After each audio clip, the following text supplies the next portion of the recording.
ఇయ్యబోయేది లేదు అని చెప్పడం జరిగింది. మరి మేమేమనుకోవాలి? బీహార్కు మీరు ఇయ్యాలా లేదా అన్నది మాకు సంబంధించిన విషయం. ఎందుకంటే బీహార్లో వాళ్లకు హామీ లేదు. వాళ్లకు ప్రధానమంత్రి గారు పోయి, మోడీ గారు పోయి మేము 10 ఏళ్లు ప్రత్యేక హోదా ఇస్తాము అని బీహార్లో మాట ఇచ్చింది లేదు. పార్లమెంటులో యాక్ట్ ప్రకారం వాళ్లకు ప్రత్యేక హోదా ఇస్తాము అన్న వాగ్దానము లేదు. కనుక బీహార్కు మీరు ప్రత్యేక హోదా ఇస్తారా ఇవ్వరా అన్నది మాకు సంబంధం లేని విషయం. కానీ ఆంధ్ర రాష్ట్రానికి మాత్రం ప్రత్యేక హోదా ఊపిరి లాంటిది. ప్రత్యేక హోదా ఊపిరి లాంటిది కాబట్టే పదే పదే అడుగుతున్నాం. ప్రత్యేక హోదా మా హక్కు అయినప్పుడు, ప్రధానమంత్రి హోదాలో మోడీ గారే మాటిచ్చినప్పుడు, సభలలో పార్లమెంటులో ఇది యాక్ట్ అయినప్పుడు దీన్ని అమలు చేయాల్సిన బాధ్యత అధికారంలో ఉన్న బీజేపీ పార్టీకి లేదా? ప్రశ్నించాల్సిన బాధ్యత కూటమి సర్కారుకు లేదా? అసలు ప్రత్యేక హోదానే మీరు ఇయ్యాలంటున్నారే, మీరు ఇస్తామని చెప్పటం లేదు కదా.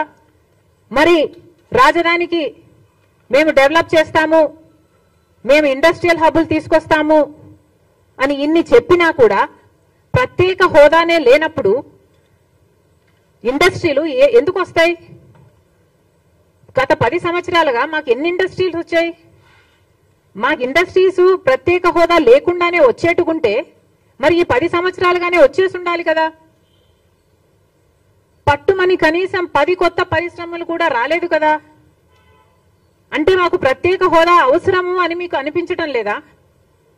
ఇండస్ట్రియల్ సెక్టర్స్ ఇవన్నీ డెవలప్ చేస్తే మాత్రం ప్రత్యేక హోదా ఇవ్వకపోతే ఏం లాభం? కేంద్ర సంస్థలన్నీ నెలకొల్పితే కదా. ఒక హైదరాబాద్ అయితేనేమి, ఒక పూణే అయితేనేమి, ఒక బెంగళూరు అయితేనేమి ఇవన్నీ డెవలప్ అయింది. ఒక బిహెచ్ఎల్ అయినా, నేవీ అయినా, డిఫెన్స్ అయినా, రీసెర్చ్ ఇన్స్టిట్యూట్స్ అయినా, మెడికల్ ఇన్స్టిట్యూట్స్ అయినా, ఇలాంటివన్నీ కేంద్ర సంస్థలు, ఆర్థిక సంస్థలైనా ఇలాంటివన్నీ మా రాష్ట్రంలో మీరు ఏర్పాటు చేస్తే కదా ఇక్కడ అభివృద్ధి జరిగేది. ఇవేవి ప్రస్తావించలేదు. ప్రత్యేక హోదా ప్రస్తావించలేదు. మేము ఎలా డెవలప్ కావాలో ప్రస్తావించలేదు. మీ పార్టీకి మీరేదో ముష్టి పడేసినట్టు 15,000 కోట్ల రూపాయలు ఇస్తామంటే మేమంతా ఇక్కడ పండగ చేసుకోవాలనా? ఎందుకు చేసుకోవాలి? బీహార్ ఏమో మీకు కొంతమంది ఎంపీలను ఇచ్చింది, 12 మంది ఎంపీలను ఇచ్చింది. ఆంధ్ర రాష్ట్రం మొత్తం 25 మంది ఎంపీలు, కూటమి ఎంపీలు అయితేనేమి, అటు వైసీపీ ఎంపీలు అయితేనేమి, మొత్తం అందరూ బీజేపీ ఎంపీలే కదా. మరి ఇంతమంది ఎంపీలను మీరు తీసుకుని మీరు కొనుక్కున్నట్టు మీరు డబ్బులు ఇస్తున్నారు. మేము అమ్ముడు పోయినట్టు మీకు సలాం కొట్టాలి. ఏం చెప్పదలుచుకుంది బీజేపీ పార్టీ? మీరు నిజంగా ఏం న్యాయం చేస్తున్నారు? అసలు చంద్రబాబు గారు కూడా దీనికి సమాధానం చెప్పాల్సిన అవసరం ఉంది. ఒక ప్రత్యేక హోదానే కాదు, ఇంకా ఎన్ని విషయాలు అసలు ఊసే లేకుండా చేశారు. పార్లమెంటు జరుగుతుంది, పార్లమెంటులో ఆంధ్ర రాష్ట్రం ఇచ్చిన ఎంపీల వల్ల ఈరోజు బీజేపీ పార్టీ అక్కడ అధికారంలో ఉంది. మరి అలాంటప్పుడు మనం ఎంత సాధించుకోవాలి? ఏం సాధించుకున్నాం? 15,000 కోట్లు అంటున్నారు. అంటే ఒక్కొక్క ఎంపీకి, టీడీపీ ఎంపీకి 16 మంది అయితే ఒక్కొక్కరికి 1000 కోట్లు ఇచ్చినట్ట, కొనుక్కున్నట్ట. ఇది ఎక్కడి న్యాయం అని అడుగుతున్నాం.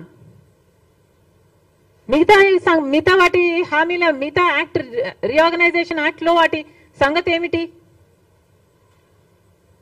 Railway zone, Kadapa steel factory, వీటికన్నిటికీ నిధులు అవసరం లేదా? వీటికన్నిటికీ కమిట్మెంట్స్ అవసరం లేదా? గత 10 సంవత్సరాలుగా మోసం చేస్తూనే ఉన్నారు. మళ్ళీ మోసం చేసే ఉద్దేశం ఉంది కాబట్టే కదా ఈ రోజు వరకు కూడా వాటి ప్రస్తావనే లేకుండా చేశారు. కనీసం విజయవాడ, విశాఖపట్నం లాంటి వాటిలో మాకు మెట్రోలు కూడా అవసరం లేదా? మేము ఎలా కట్టుకోవాలి? ఒక్కసారైనా ఆలోచన చేసి కదా, మన ప్రజల గురించి ఆలోచన చేస్తే కదా. ఈ 10 సంవత్సరాలలో మన గురించి ఏ రోజు ఆలోచన చేసింది బీజేపీ పార్టీ? అలాంటి బీజేపీ పార్టీతో చంద్రబాబు గారు కూటమి కట్టారు. మొదటి నుంచి చెప్తూనే ఉన్నాం, పగులు పడిన గోతిలోనే మళ్ళీ రాత్రి పడతారు జాగ్రత్త అని. 10 సంవత్సరాలు మోసం చేశాడు మోడీ గారు. మళ్ళీ ఇప్పుడు ఈ సంవత్సరం మళ్ళీ మోసం చేశాడు మోడీ గారు. ఇక ఎన్నిసార్లు మోసం చేస్తారు? అన్నీ మోసాలే. ఇంతకుముందు ఏమన్నారు? 2022 కల్లా అందరికీ ఇల్లు అన్నారు. మరి ఇప్పుడు ఏమంటున్నారు? ఈ బడ్జెట్ లో మళ్ళీ 3,000